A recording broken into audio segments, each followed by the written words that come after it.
qu'on a la chance là, de pouvoir faire en collaboration avec l'UQTR. Donc, un gros merci là, à l'UQTR pour nous permettre ces formations-là qui sont gratuites, qui sont très appréciées par les membres. Donc, ce midi, on va avoir là, un beau sujet là, que Daniel va pouvoir nous présenter tantôt.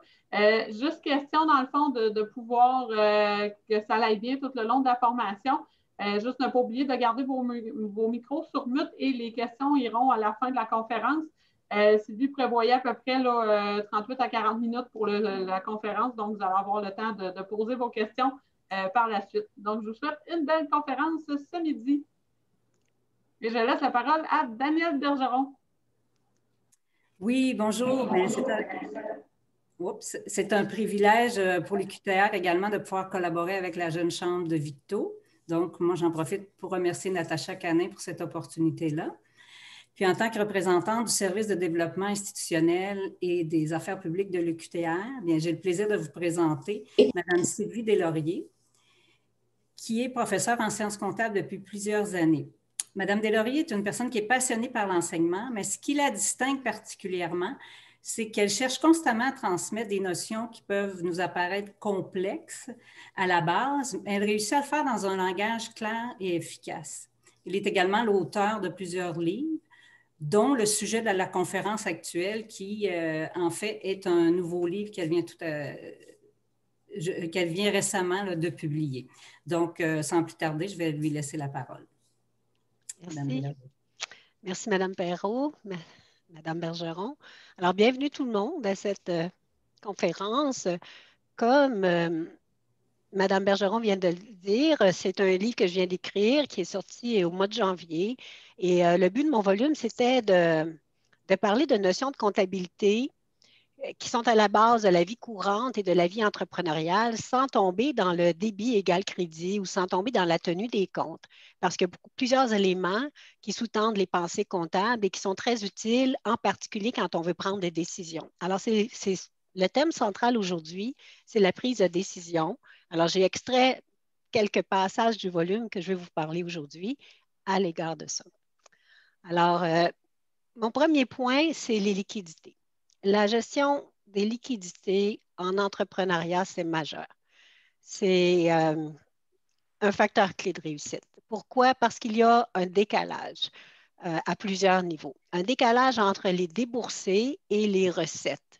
Donc, on débourse au début, on débourse beaucoup plus souvent au début qu'à la fin. Donc, il y a un décalage. Et ce décalage-là doit être planifié et géré pour s'assurer justement de ne pas manquer de fonds aux moments les plus cruciaux. Donc, c'est sûr que le décalage, la période de décalage peut varier d'une entreprise à l'autre. Ça dépend toujours du secteur d'activité. Je vais prendre par exemple un arpenteur qui, lui, travaille sur plusieurs dossiers à la fois. Donc, lui, il va facturer ses clients souvent à la toute fin. Donc, pendant qu'il fait son travail, il débourse. Il y a des déplacements, des frais variables divers et il reçoit plus tard. Donc, ce décalage-là, pour lui, est peut-être plus long qu'une entreprise qui, par exemple, va vendre et encaisser au fur et à mesure qu'elle va à la caisse. Donc, ce décalage-là, pour une meilleure gestion de ses affaires, il faut le comprendre. Il faut mesurer cette distance-là entre les déboursés et les recettes et s'assurer qu'on peut, avec l'aide d'un budget de caisse, le planifier pour être capable d'aller chercher éventuellement une marge de crédit d'exploitation. Donc, moi, j'encourage les gens à se questionner sur la période en question. Est-ce qu'il y a des moyens de réduire ce décalage-là? Donc, est-ce qu'on peut facturer plus fréquemment? Je reviens à l'exemple de l'arpenteur. J'ai connu un entrepreneur arpenteur qui me disait, c'est 3 mois en général par dossier, je facture à la fin. Alors, je lui ai dit, facture à chaque mois, facture plus tôt, parce que les recettes, c'est majeur. Il faut que ça vienne dans l'entreprise pour nourrir justement les factures qu'on a à payer. Alors, est-ce qu'on peut vendre des forfaits, par exemple, pour accélérer l'inscription des recettes? Alors, je reviens à la marge de crédit. J'ai parlé de marge de crédit parce que c'est un besoin temporaire d'apparier les déboursés aux recettes, mais on va penser à une marge de crédit d'exploitation. Et cet appariement-là est important dans le sens où quand on a un besoin temporaire de fonds, on doit aller chercher un financement temporaire. Je vais donner l'exemple d'un immeuble, par exemple. Quand on s'achète un immeuble, on va penser à une hypothèque de 20 et 25 ans. Donc, on ne financera pas un immeuble avec une marge de crédit. Donc, l'une des choses importantes en entrepreneuriat, c'est de faire l'appariement entre les besoins et le mode de financement. Et ça m'amène à vous parler des besoins qui sont à moyen terme, parce que souvent, il y a des décisions de financement qui sont mal faites à ce niveau-là. Quand on a besoin, par exemple, d'un équipement qu'on change à tous les 3 ans, mais le financement de l'équipement devrait lui aussi être sur 3 ans au maximum. Donc, l'appariement entre le besoin ou l'usage et le financement assure une meilleure gestion des déboursés. La marge de sécurité, bien, je pense qu'un entrepreneur ou une entreprise devrait veiller à avoir une marge de sécurité. La marge de sécurité, c'est d'avoir assez d'argent de côté pour être capable de survivre, moi, je vous dirais, 3 à 6 mois sans vendre. Et je sais que c'est difficile quand on part une entreprise d'avoir de l'argent de côté parce que justement, les besoins sont grands. Mais dès que l'entreprise roule un peu plus puis qu'il y a un peu de surplus, bien, moi, j'encourage les entrepreneurs à chercher à mettre de l'argent de côté justement pour prévoir des temps plus difficiles. Et je pense que je n'ai pas besoin de vous donner d'exemples. On en connaît récemment des temps plus difficiles, mais il y a plusieurs autres occasions où ça peut être utile aussi. Alors, une marge de sécurité de 6 mois, c'est ce que je suggère. Je vais vous parler aussi des coûts et des déboursés, les charges. Il y a plusieurs mots qu'on peut utiliser, mais moi, j'aime bien, surtout en entrepreneuriat, parler de recettes et de déboursés parce que ça donne la vraie image. On peut vendre aujourd'hui, mais encaisser l'argent dans un mois. Donc, c'est la recette ou le déboursé pour moi qui compte. Alors, pour moi, l'entrepreneur devrait se questionner sur le type de frais ou de coûts qu'il a. Et j'ai 2 grandes catégories, les fixes et les variables. Bien, les frais fixes, je pense que vous vous en doutez, c'est des coûts qui sont là avec régularité, sur lesquels on n'a pas beaucoup de contrôle parce qu'ils sont fixes. Alors, on pense au loyer, aux assurances, aux taxes municipales. Ce sont des frais fixes que l'on doit payer quoi qu'il arrive. Alors, même si on ne vend pas, même si on ferme la boutique pendant 3 mois, les frais fixes, eux, s'accumulent. Alors, je vous parlais de marge de manœuvre, tantôt de marge de sécurité. Je parlais de 6 mois. Bien, plus précisément, il faudrait qu'on ait au moins l'équivalent de 6 mois de frais fixes mis de côté au cas où.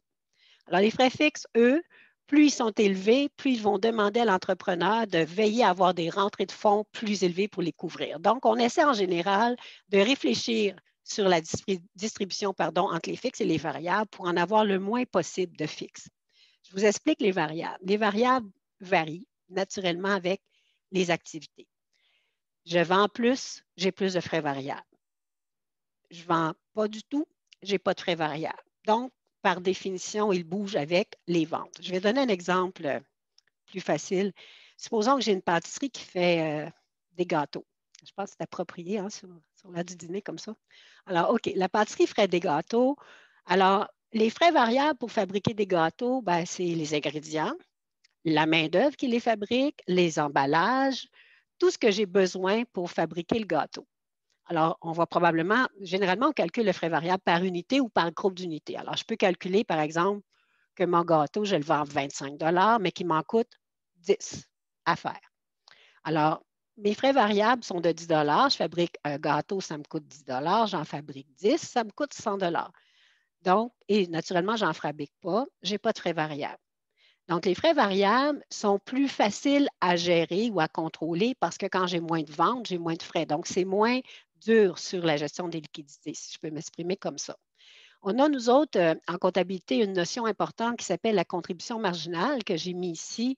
La contribution marginale, c'est ce que chaque produit me rapporte en plus de mes frais variables. Alors, si je peux vendre, par exemple, mon gâteau 25 $ et qu'il m'en coûte 10, bien, j'ai une contribution pour ce gâteau-là de 15 $. J'en vends 10, j'ai une contribution de 150 $. Donc, cette contribution marginale-là doit être assez élevée pour donner du profit au propriétaire et aussi pour couvrir tous les autres frais fixes qui sont à côté.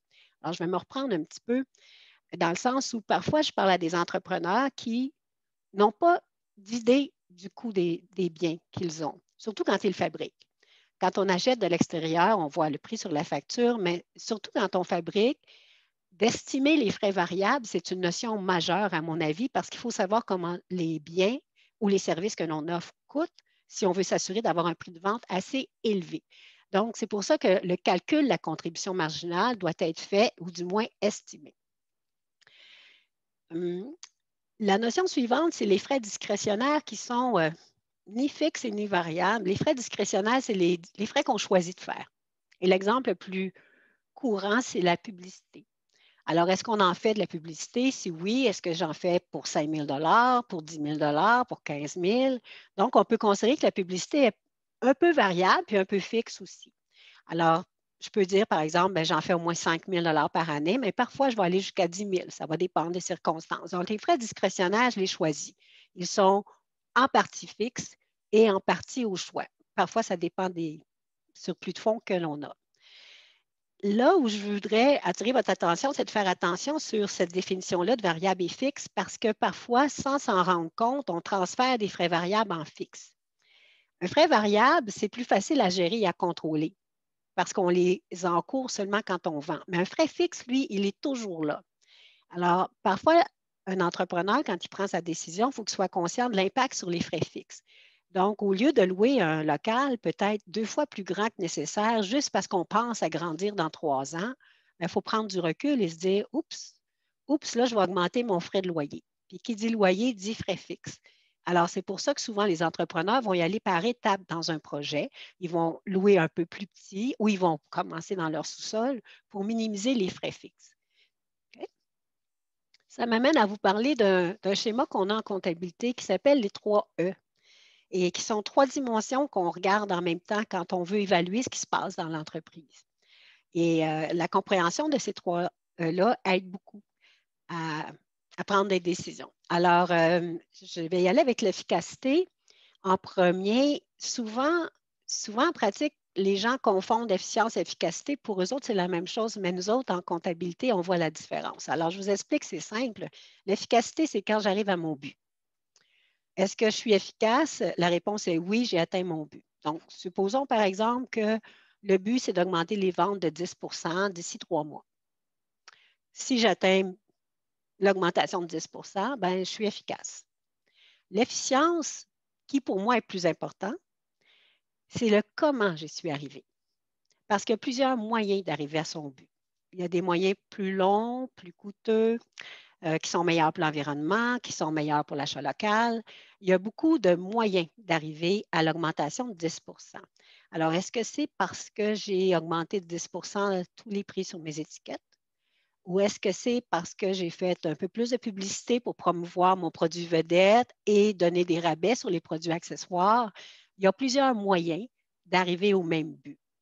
Et en comptabilité, on a ce qu'on appelle une formule très, très simple qui s'appelle la mesure de l'efficience intrant sur extrant.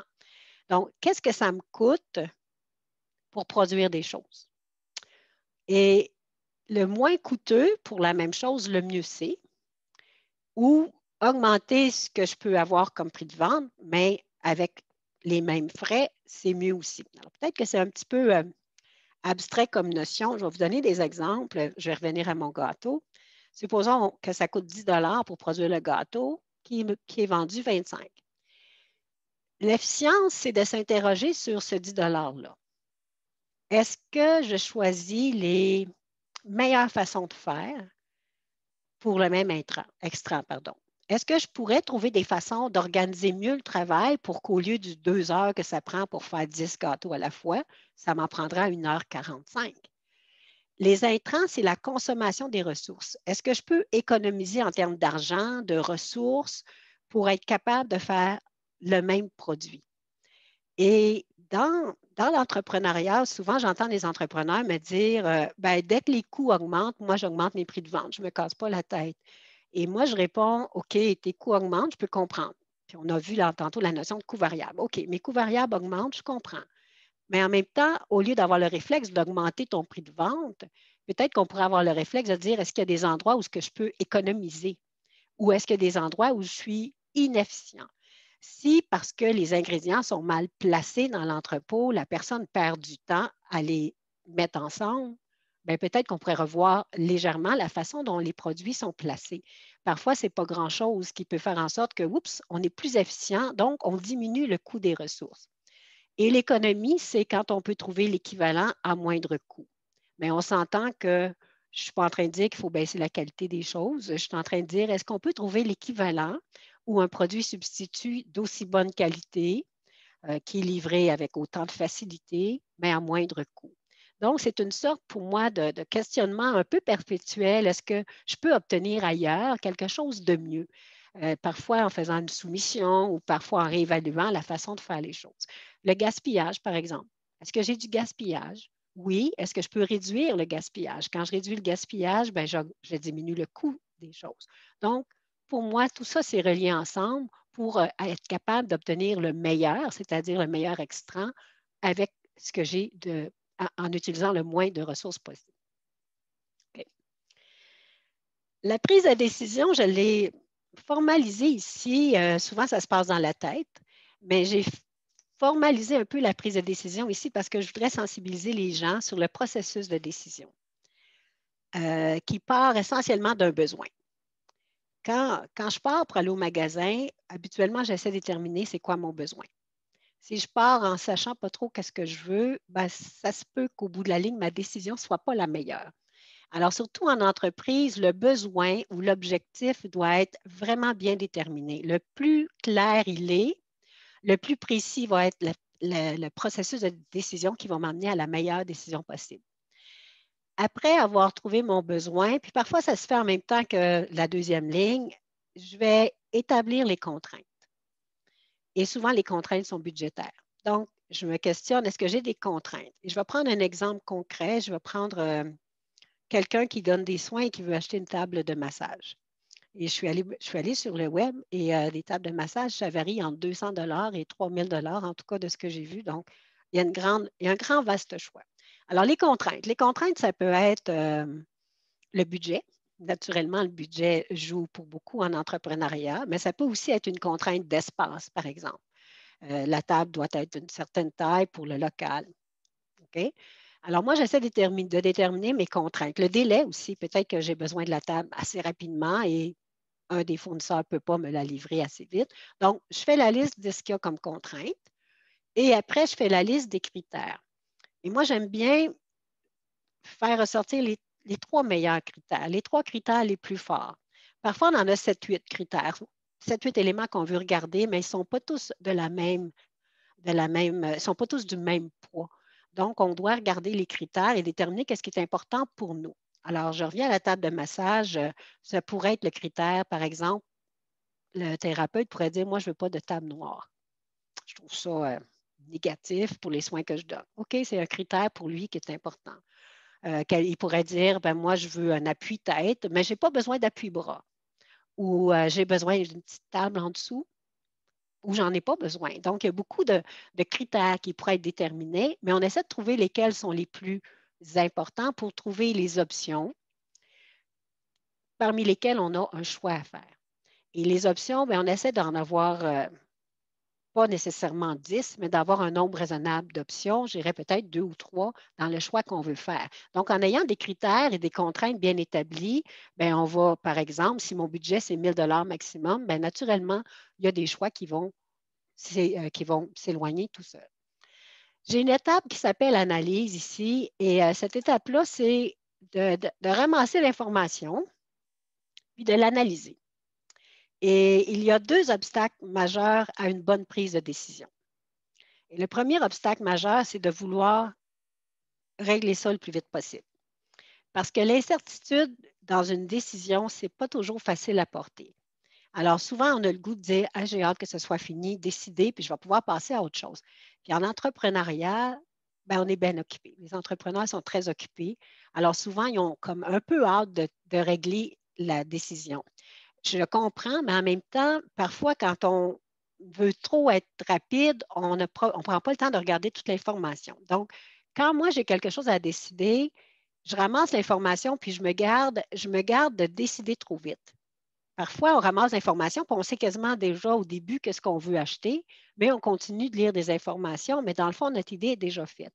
Alors, j'essaie ici, dans la période où on ramasse l'information, j'essaie de garder mon esprit ouvert pour ramasser l'information.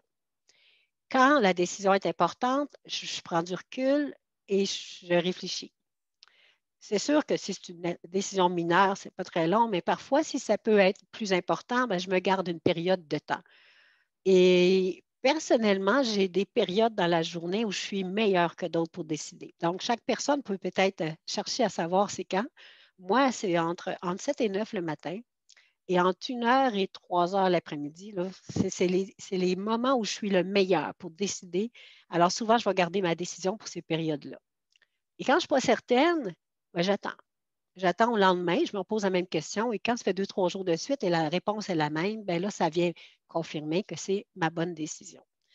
J'ai dit tantôt qu'il y avait 2 obstacles à la prise de décision. La première, c'est de vouloir aller trop vite, mais le deuxième obstacle, c'est parfois de manquer un peu d'objectivité quand on regarde les choses. Et je donne des exemples. Parfois, quand on est fatigué ou quand on est fatigué ou quand on a le goût d'en avoir fini, mais quand on est fatigué ou quand on vient de recevoir une bonne nouvelle, par exemple, ou une mauvaise nouvelle, par exemple, mais ça influence parfois notre décision. Si je viens d'apprendre 2, 3 bonnes nouvelles de suite, bon, peut-être que je vais dire, ah, ben, tant qu'à y être, je vais m'acheter une plus belle table. On est de bonne humeur, on est heureux. Donc, il faut faire attention parfois quand les sentiments ou la subjectivité peut entrer en ligne de compte. Donc, c'est pour ça parfois que j'aime bien une période de réflexion où je peux prendre du recul pour décider. Alors, j'ai 3 éléments de la prise de décision qu'on a en comptabilité que je veux vous parler. Ce qu'on voit souvent, qui sont aussi très utiles dans la vie courante de tous les jours, coût-avantage ou coût-bénéfice. Alors, quand on a une décision à prendre, bien, on mesure le coût et l'avantage.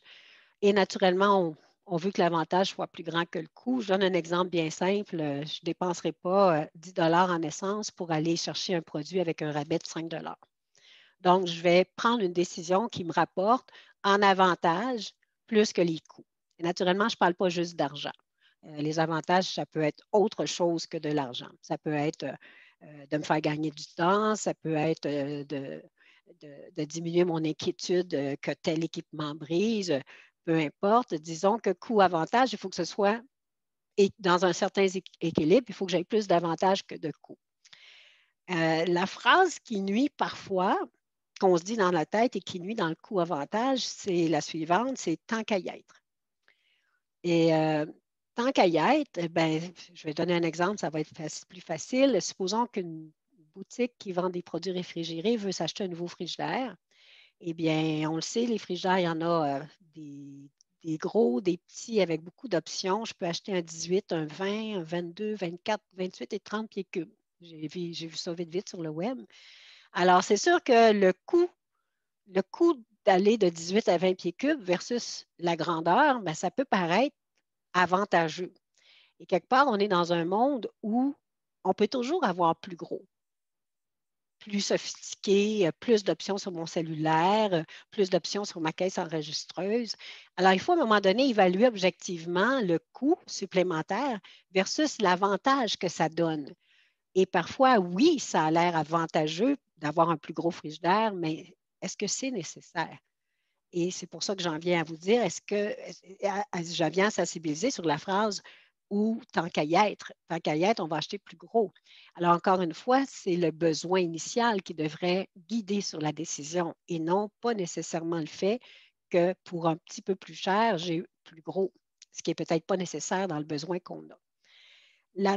La chose que je veux rajouter là-dedans, c'est que quand on compare le coût des choses avec les avantages, on oublie souvent certains coûts. On oublie les coûts qu'on ne débourse pas ou on oublie les coûts qui sont indirects. Et ça donne des comparaisons qui sont imparfaites. Alors, je vais vous donner un exemple. Si un entrepreneur décide qu'il va peinturer lui-même sa boutique au lieu d'engager un peintre, bien, le coût, c'est la valeur de son temps. Et le temps de la valeur, si cet entrepreneur-là peinture sa boutique au lieu de prendre 3 jours de vacances pendant qu'il en a vraiment besoin, bien, il y a un coût. On appelle ça des coûts de renonciation, dans le sens où on renonce à quelque chose pour faire du bénéfice. Et ce coût-là a une valeur. Si cet entrepreneur-là, parce qu'il commence en entreprise, gagne aussi de l'argent pour un emploi et qui prend congé de son emploi pour faire sa peinture, bien, il y a un manque à gagner. Donc, dans l'analyse de ce que ça coûte pour aller chercher des avantages, Il faut se questionner sur ce qui n'est pas visible et sur ce qu'on ne débourse pas financièrement pour faire une meilleure comparaison. La marginalité, c'est relié au coût-avantage, mais c'est une notion qui dit que c'est ce qu'il y a de plus ou de moins qui compte. Donc, qu'est-ce que j'ai de plus aujourd'hui comme coût, puis qu'est-ce que j'ai de plus aujourd'hui comme bénéfice? Et ce que j'ai déboursé dans le passé est un coût passé qui, parce qu'il est passé, n'est pas pertinent. Et cette notion-là est difficile à comprendre, même pour mes étudiants de dernière année. Je vous donne un exemple. Supposons qu'un entrepreneur vient de donner un 500 $ d'acompte pour réserver un local qu'il songe à louer. Alors, l'acompte de 500 $ est donné, pas remboursable, c'est pour réserver un local qui coûte 1 000 $ par mois. 1 ou 2 semaines après, ce même entrepreneur-là rencontre un autre local à 900 $ par mois. Un peu plus grand, mieux placé, plus proche du centre-ville. Alors, si on lui demande lequel des deux tu vas louer, bien, d'après ce que je sais, la moitié d'entre eux vont dire ben, je vais prendre le premier, j'ai donné un acompte. La logique n'est pas tout à fait exacte parce que le 500 $ d'acompte est perdu de toute façon. Que l'on loue à 1 000 $ le premier local par mois ou qu'on loue le deuxième local à 900 $ par mois, le 500 $ il est perdu de toute façon. Alors, c'est sûr qu'il y a peut-être d'autres facteurs qui peuvent entrer en ligne de compte, mais sur la base du prix du loyer, ben, j'irai louer à 900 par mois. Parce que le 500 $, il est passé. Et souvent, l'attachement à ce qu'on a fait dans le passé nous retient d'abandonner parfois des projets parce qu'on est trop attaché. Je donne un autre exemple. On est en train de développer un nouveau produit, ça fait 2-3 mois. Et là, à un moment donné, on se rend compte que ça coûte cher de le produire. Puis ça coûte tellement cher que dans le fond, on ne sera pas capable de vendre à un prix de vente plus grand que ce que ça coûte. Alors, il faut abandonner. Et quand on décide d'abandonner, il faut considérer qu'est-ce que j'aurais de plus si je continuais versus qu'est-ce que j'aurais de moins si je continuais. Tous les frais payés avant sont désuets dans la décision parce qu'ils sont déjà encourus. Ça se trouve juste à être une expérience où on pensait qu'on avait un nouveau produit qui serait rentable, mais qui ne l'est pas. Alors, supposons que ça fait 3 mois que je travaille sur un nouveau produit, puis là, je réalise, il va me coûter 50 $ l'unité à produire, mais je ne pourrais pas le vendre plus que 30. Mais j'arrête, tout simplement, parce que mes coûts passés ne sont pas pertinents. Les options concurrentielles, quand je parle d'options concurrentielles, c'est des choix qui font en sorte que je vais choisir un des 3, par exemple, ou un des 2 options que j'ai. Alors, je reviens à mon exemple de frigo. J'ai 3 frigos comparables qui sont des options concurrentielles. J'en prends un des 3 seulement. Donc, c'est un ou l'autre. Quand on parle de prise de décision avec des options concurrentielles, il faut penser comparaison. Qu'est-ce qui est différent? Si j'ai la même caractéristique pour les 3, cet élément-là n'est pas pertinent. Il ne changera pas ma décision. Alors, si je veux m'acheter un frigo, puis j'ai un choix entre 3, puis que la garantie des 3 frigidaires est la même, ce n'est pas un critère qui compte. Les critères qui vont compter quand j'ai des options concurrentielles, c'est qu'est-ce qui est différent. Qu'est-ce que j'ai de plus ou de moins? Et je reviens à la notion de critères que j'ai énoncée tantôt. Bien, il faut que j'essaye de voir quels sont mes 3 critères les plus importants. Et si j'en ai 7-8 critères, bien, je vais essayer de voir s'il y en a qui sont plus importants que d'autres. Ils ne sont pas tous du même poids. Donc, souvent, on va classer les critères, des fois de 1 à 5. On va dire, lui, c'est un critère très important, il compte pour 5 points. Ça, c'est un critère mineur, la couleur, par exemple. Ça peut être 1 point sur 5. Alors, on fait la liste des critères et on met en colonne les 3 options, puis on les compare. Et comme on a mis un poids sur les critères, bien, ça aide à décider qu'est-ce qu'on veut faire. Et quand on est plus qu'une personne dans l'entreprise, bien, parfois, on peut demander à l'autre personne, écoute, fais donc la liste des critères que toi, tu penses qui sont importants, et puis après ça, on va les comparer pour prendre une meilleure décision. OK. OK. Les mesures de suivi, c'est pour mieux contrôler les coûts, pour mieux comprendre l'entreprise, pour mieux voir ce qui se passe, pour prévenir, détecter plutôt que de se retrouver avec soit des problèmes imprévus qui sont assez gros et qui demandent une urgence dans leur résolution. Donc, nous, en comptabilité, on a des standards et des clignotants. Les standards, c'est des mesures que l'on peut établir comme étant moyennes ou normales, qui deviennent des valeurs de référence. Et je ne parle pas toujours en dollars. Ça peut être en heures, en litres, en minutes. Ça peut être différentes mesures. Alors, je vous donne un exemple.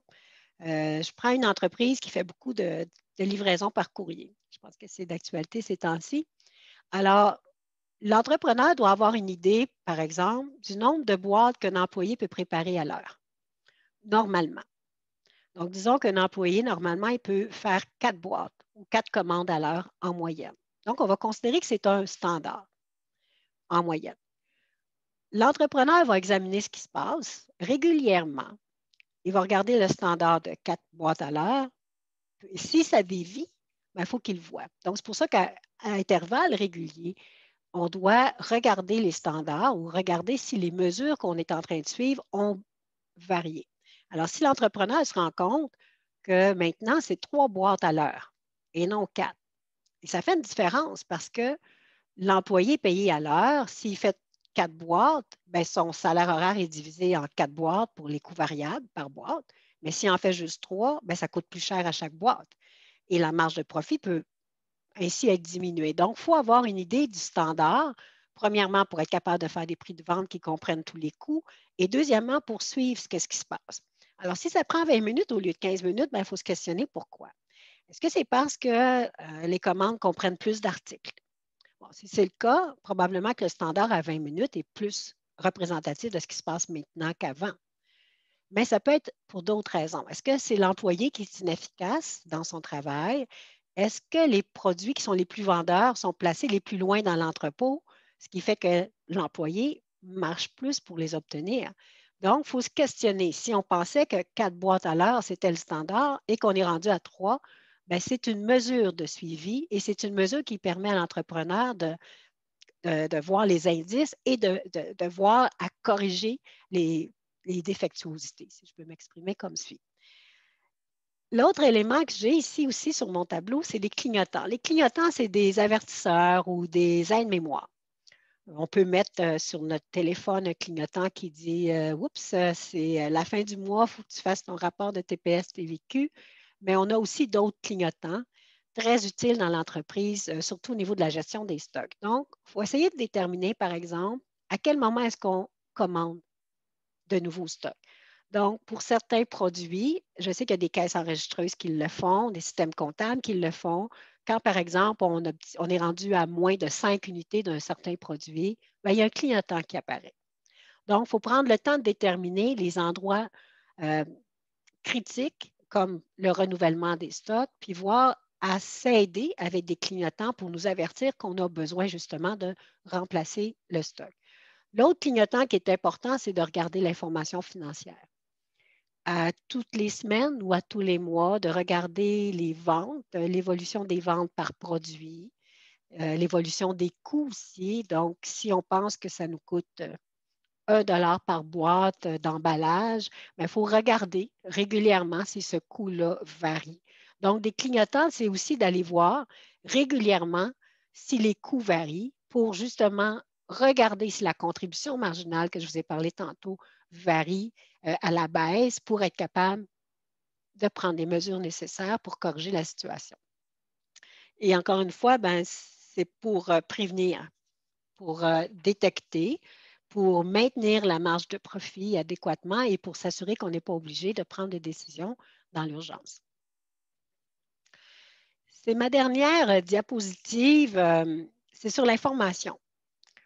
Parce que je trouve ça important de faire un tri de l'information parce qu'on est submergé par l'information. On en a plus qu'on est capable de lire.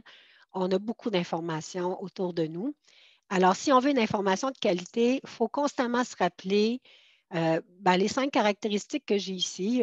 Peut-être pas nécessaire de vous rappeler les mots, mais je vais essayer de vous parler des termes, des éléments à retenir. Donc, l'information, elle doit être pertinente, c'est-à-dire qu'elle doit être utile. Donc, il faut faire le tri de ce qui est pertinent dans la décision qu'on veut prendre. J'ai donné l'exemple tantôt de si j'ai la même garantie pour les 3 frigos que je convoite, ce n'est pas une information utile ni pertinente. Donc, il faut s'assurer de classer l'information. Il y a des informations qui sont plus utiles que d'autres quand je veux décider. Un peu comme les critères tantôt que j'ai élaborés, je vous disais de 1 à 5 pour certains critères, mais il y a de l'information qu'on peut lire qui n'est pas pertinente, on la met de côté. L'information doit être fidèle. Fidèle, c'est-à-dire réaliste et objective. Et il faut être conscient qu'il y a des biais en affaires. Je ne vous dis pas que c'est mal, je ne vous dis pas que c'est très négatif, je vous dis juste que c'est normal. Le vendeur veut vendre, l'acheteur veut acheter, le vendeur veut vendre au meilleur prix, l'acheteur veut payer le moins cher possible. On a juste à penser quand on met une petite annonce sur Kijiji ou sur Marketplace, bien, on va naturellement donner les points forts de notre produit, les points positifs.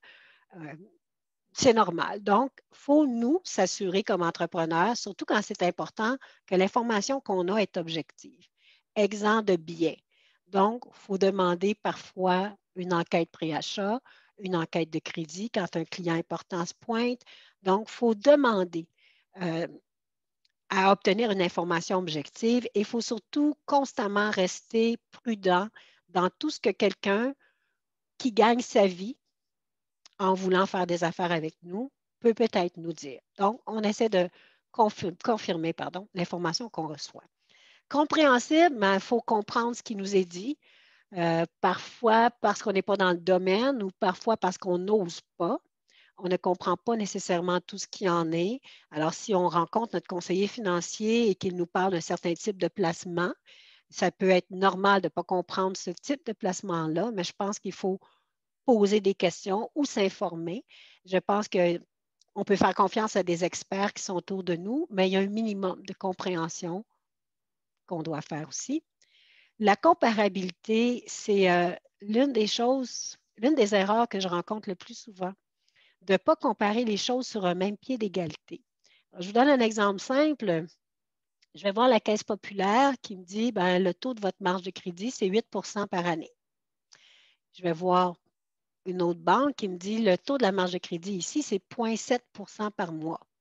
Alors, je pense que ça va de soi que si je veux comparer ce qui m'est donné, je ramène le taux mensuel sur une base annuelle ou je ramène le taux annuel sur une base mensuelle. Mais je ne peux pas comparer des pommes avec des oranges. On dit ça des fois, des pommes avec des pommes. Alors, si moi, j'ai le choix de signer un bail d'1 an, puis le choix de signer un bail de 2 ans, je ne peux pas comparer le coût d'1 an avec le coût de 2 ans. Donc, il faut s'assurer d'une période de comparaison identique, de critères de comparaison identiques. Si j'ai un loyer qui est calculé en pieds carrés, puis un loyer qui est calculé en temps par mois, il faut que je ramène les deux sur la même base de comparaison, sinon c'est trop difficile de prendre une décision. Vérifiable, eh bien, ça prend des sources crédibles. Et en comptabilité, on a une formation d'auditeur et on nous apprend à faire la part des choses entre l'information crédible ou non. Et ce qu'on nous enseigne, c'est de faire plus confiance à de l'information qui vient de l'extérieur, c'est-à-dire d'une partie qui n'est pas, de quelqu'un qui n'est pas en train de faire la transaction. Donc, si j'ai un vendeur avec un acheteur, je m'informe pour m'acheter un bien. Si je suis capable d'avoir un avis extérieur, c'est mieux que de me fier seulement à la personne qui veut, par exemple, me vendre le bien et qui gagne sa vie en le faisant. Donc, on va aller chercher peut-être un commentaire de quelqu'un qui a fait une étude indépendante sur le type de bien que je veux acheter. Donc, externe plutôt qu'interne. Je vous dirais écrit plutôt que verbal. Généralement, l'écrit est plus crédible que le verbal. Et je dis bien généralement. Je ne veux pas qu'on pense que c'est toujours le cas, mais le verbal est plus facile à oublier, plus facile à exagérer que le verbal que l'écrit. Et aussi, naturellement, on va se fier sur l'expertise. Alors, naturellement, quelqu'un qui a étudié dans le domaine ou qui a de l'expérience dans le domaine est plus crédible que quelqu'un que votre voisin, par exemple. Si je peux dire ça ici. OK. Alors, c'est ce que je voulais faire aujourd'hui. Je vous remercie. C'est déjà terminé. J'ai fait le tour des 7 principaux thèmes que je voulais faire aujourd'hui. C'est des bases de la comptabilité pour une réflexion, pour une meilleure réflexion. C'est du gros bon sens aussi et c'est destiné pour vous autres, les jeunes entrepreneurs, mais dans la vie de tous les jours aussi, ça sert. J'ai parlé de coût-bénéfice tantôt, dans la vie de tous les jours, ça compte aussi, ou dans la prise de décision aussi. Alors, juste un tout petit mot, juste pour vous rappeler que moi, j'ai basé ma conférence sur mon livre qui est à gauche et qui est sorti en janvier. Puis je sais qu'il y en a parmi vous qui étaient là à ma conférence de l'automne dernier avec mon livre Attitude d'entrepreneur. Alors, si jamais ça vous intéresse, vous pouvez aller voir sur le site de l'éditeur pour avoir plus d'informations, si ça vous intéresse. Voilà, et je vous remercie beaucoup pour votre attention. Je pense que je vais passer la parole à Mme Perrault.